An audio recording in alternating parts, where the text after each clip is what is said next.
байна уу?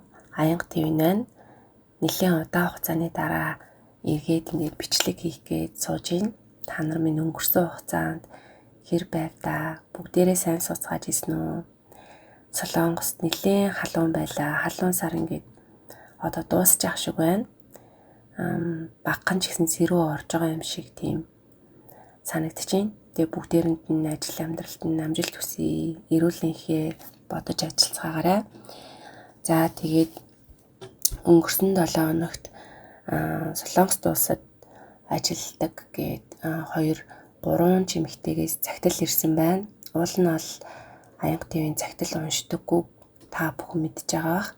Гэхдээ энэ удаад сэтгэл хөдлөсөн болохоор эхний захидлыг юу ч гэсэн уншаад үзье гэж бодсон юм аа. Тэгээд гоётой охины захидлыг сонгоод унших гэж сууж байна.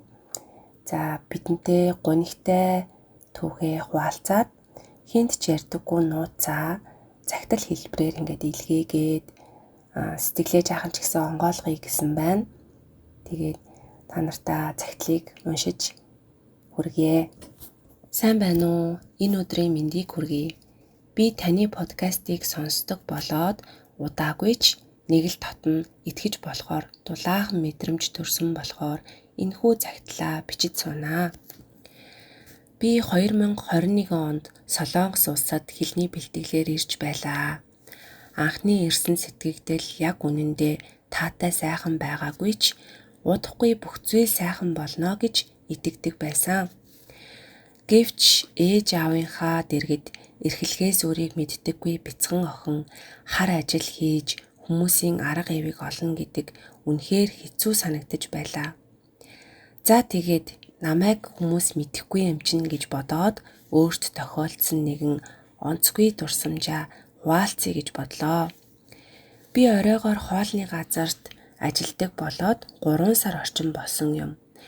Нэг өдөр шинээр ажилд орсон гээд нэг нүдэнд дулаахан ах хоолны газарт надтай хамт ажиллахаар боллоо.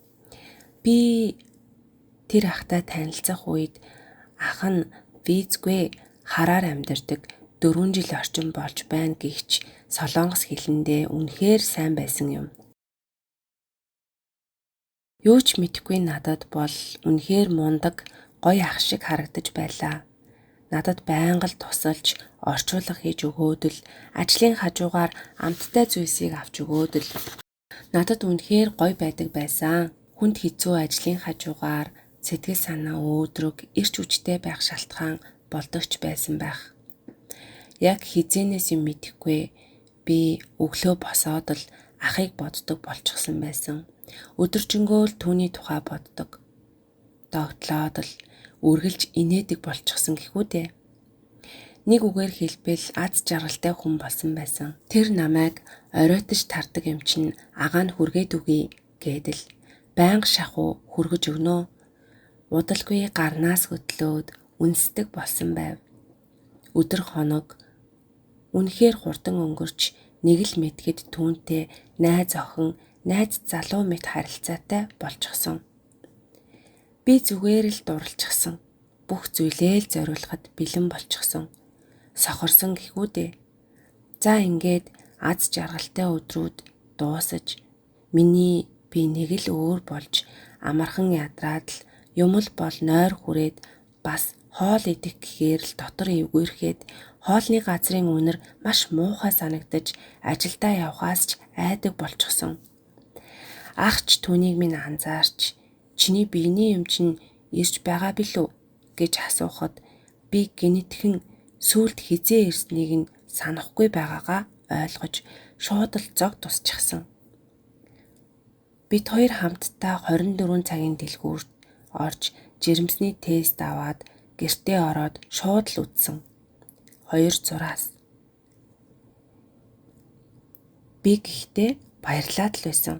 Яагаад юм бүү мэд. Ахыг хараад баярлах байх гээд нойлоос гарч ирээд л шууд л түүнд харуулсан. Харин тэр огт баярлаагүй. Чив чимээгүй болчихсон. Тэгээд надад тэр оройдоо чиний ирээдүйг балмааргүй байна. Үргэлжлүүлж сурхаа бод гээд миний дансанд 500,000 вон шилжүүлэв. Томорхоос нь өмнө ахуул гэсэн л өгөлтэй. Мэдхгүй би тэр орой маш их уйсан, нулимс зогсохгүй урсаад л байсан. Бас маш их айсан. Юуг хаанаас эхлэхээ мэдэхгүй, үнэхээр ойлгохгүй толгой гашлна гэдг нь л тэр байх. Харин ах надад үннээ хэлсэн. Монголд ихнэр хүүхэдтэй гэдгээ. Надтай ямар ч ирээдүй төсөөлж бодож байгаагүй гэж. Бас ихнэртэй одоо ч хайртай гэж. Маргааш нас нь ах манад ирэхээ болчихсон.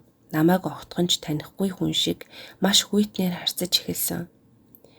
Өчигдөрхөн л гараас минь атгаад чихэнд минь чихэр шиг үг хэлж байсан тэр залууд би зүгээр л замын зугаа ихнэрээ сансан сэтгэлийг нь төрхөн зур орлон тоглогчл байсан юм байж.